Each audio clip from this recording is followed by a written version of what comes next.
अध्यक्ष महोदय, मैं प्रस्ताव करता हूं कि विधेयक पारित किया। चर्चा की विधेयक पर चर्चा की।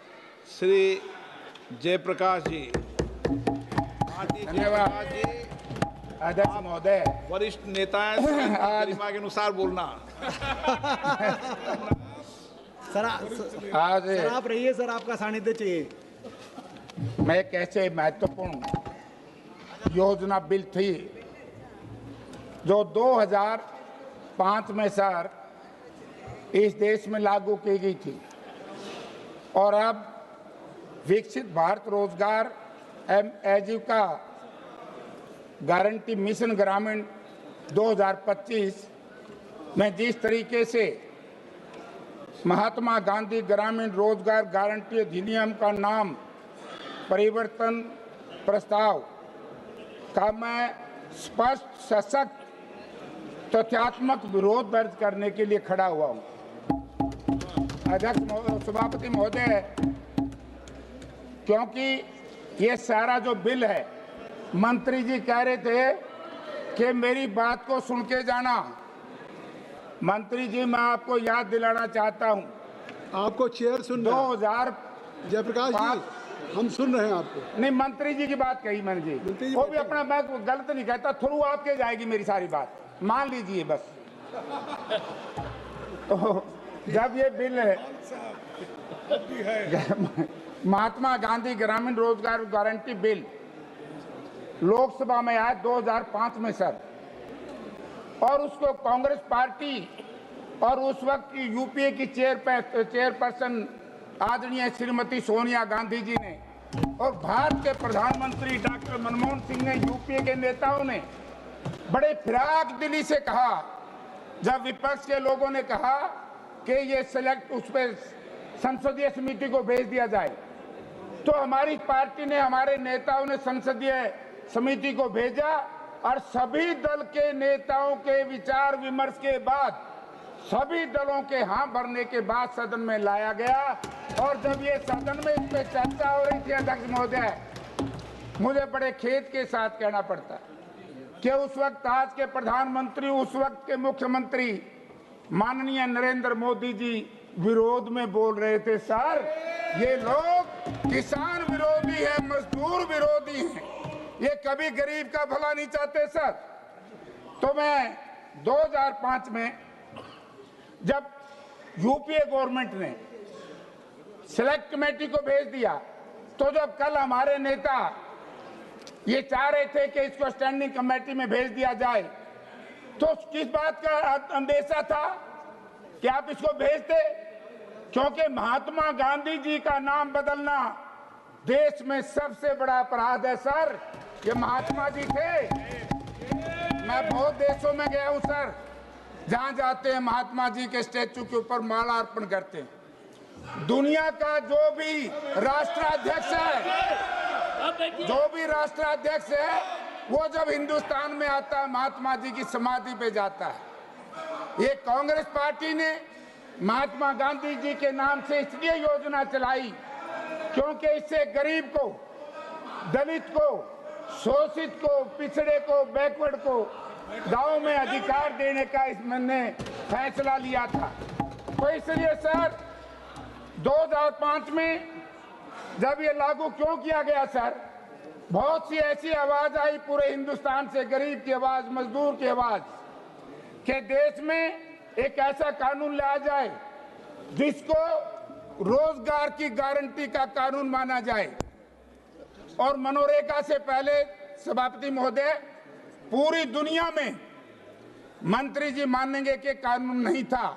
आज भी जिन देशों में कानून है ये, उनमें पूर्ण रूप से लागू नहीं है, जैसे भारतवर्ष में लागू किया था यूपीए गवर्नमेंट ने। लेकिन मंशा खराब है सर सरकार की। मैं आपको 2-3 चीजों की तरफ ध्यान देना चाहता हूं। 2005 में जब ये लागू किया गया, तब गांव में बड़ी परेशानी थी। गांव से पलायन हो रहा था गरीब लोगों का, शहरीकरण बढ़ रहा था, गांव में आजीविका के संसाधन नहीं थे। और जब खेती में मशीनरी का उपयोग बढ़ता गया, जो गरीब आदमी है गांव में, दलित है, शोषित है, पीड़ित है, पिछड़ा है, उनको रोजगार नहीं था, तो उसको रोजगार की गारंटी का कानून बनाया। ये बात अलग है। हमने रोजगार को गारंटी दी, लेकिन बड़ा खेद है मंत्री जी से आपके माध्यम से पूछना चाहता हूं, आपने तो एमएसपी को भी कानून की गारंटी नहीं दी जिसकी आपने हाँ भरी थी।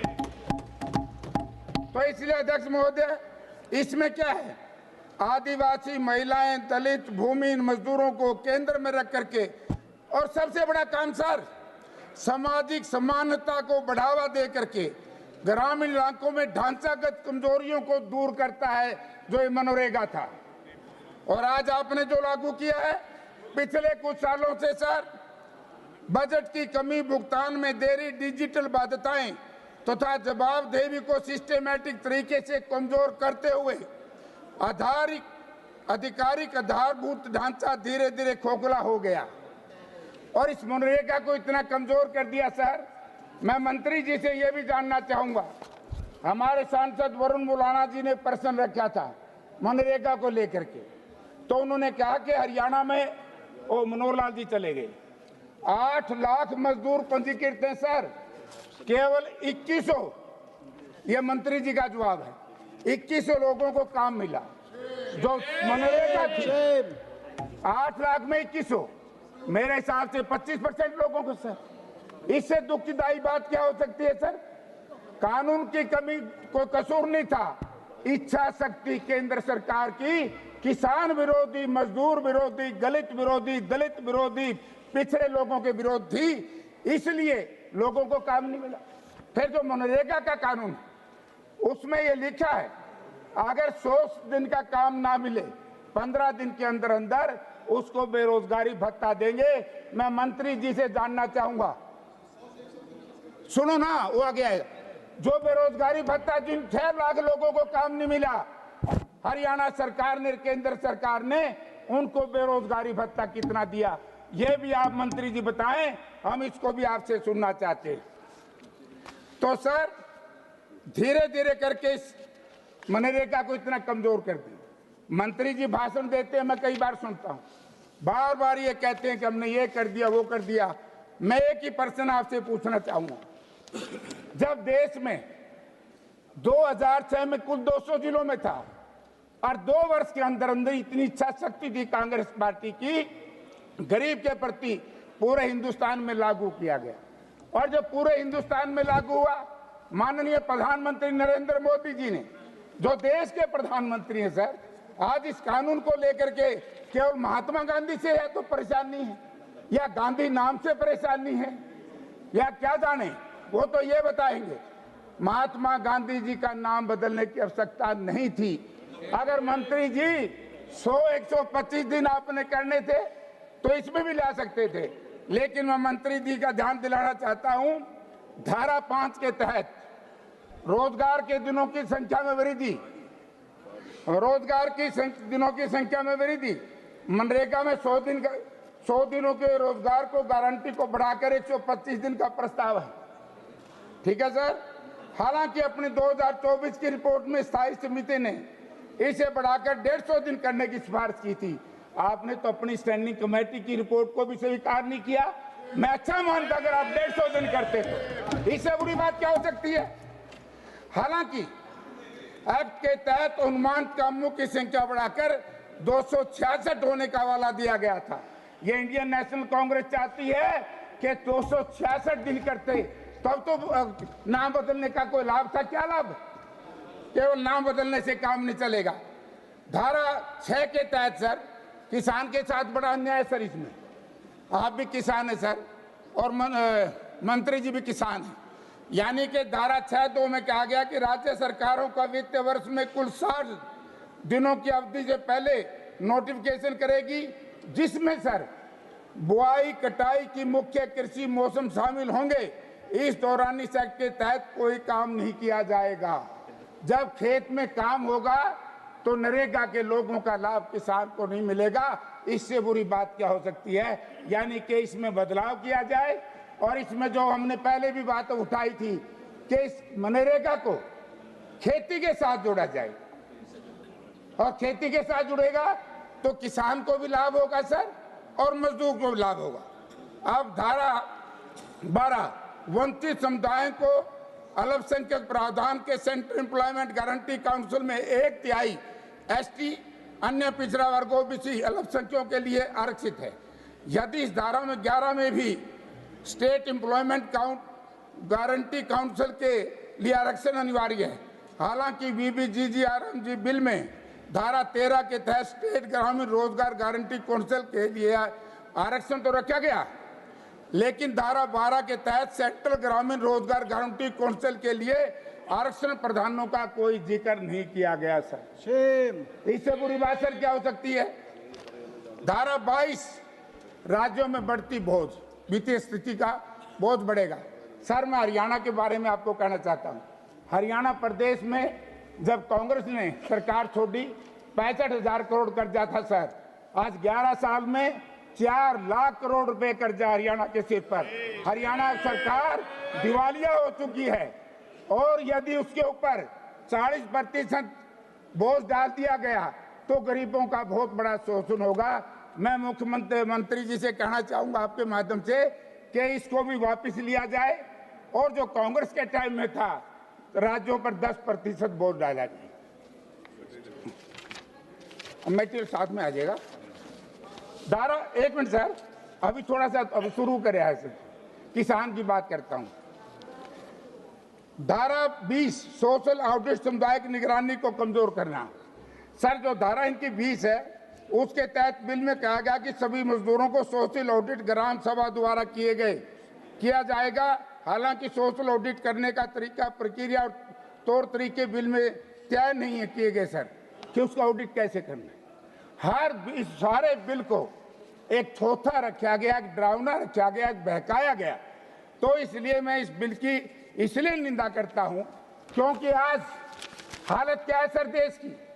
देश में मनरेगा के समय मजदूरी मिलती थी, मजदूरी नहीं मिलती तो 15 दिन के अंदर अंदर उस परिवार को बेरोजगारी भत्ता मिलता था।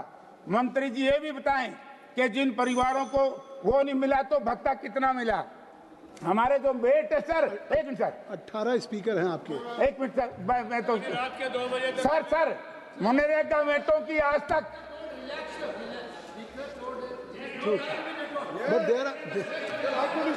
केसी Venugopal ji, there are 18 speakers from your party. Sir मैं बड़ा टाइम ले लूंगा सर। ये सरकार गरीब विरोधी है, दलित विरोधी है। इस कानून में मैं आपको बताना चाहता हूं कि मेटों को मंत्री जी ये भी बताएं सदन को 2 साल से नरेगा मेटों को तनख्वाह नहीं दी जा रही। इससे बड़ा गरीब के साथ अन्याय क्या हो सके। इसलिए सर हम इस सरकार को हमेशा कहते हैं ब्रीफ केस की इस पार्टी को जिसमें सब लोग शामिल हैं, ये जो सामने वाले हैं, ब्रीफ केस का मतलब धन्ना सेठों की पार्टी है, बड़े लोगों की पार्टी है, गरीब का, मजदूर का, पिछड़े का, अल्पसंख्यक का, किसान का इस सरकार से कोई लेना देना नहीं है। और ना इस सरकार उनके हित में, इस गरीबों के हित इनके यहाँ सुरक्षित रह सकते। इस करता हूं और महात्मा गांधी जी का नाम बदलने का जो सजा गया है एक योजना नहीं सर, अगर आप इसमें देखोगे सभी योजनाओं के नाम बदल दिए। इंदिरा आवास योजना का नाम बदल करके प्रधानमंत्री आवास योजना। क्या नाम बदलने से कोई लाभ हो सकता है? क्या नाम बदलने से अर्थव्यवस्था ठीक हो सकती है? अर्थव्यवस्था को आपने बिल्कुल बर्बाद कर दिया है। रोजगारी चरम सीमा पर है, महंगाई चरम सीमा पर है। इसलिए मैं इसका पुरजोर विरोध करता हूं। ब्रिजमोहन जी, गांधी जी भी राम का नाम लिया करते थे। हाँ ब्रिजमोहन जी। माननीय सभापति महोदय,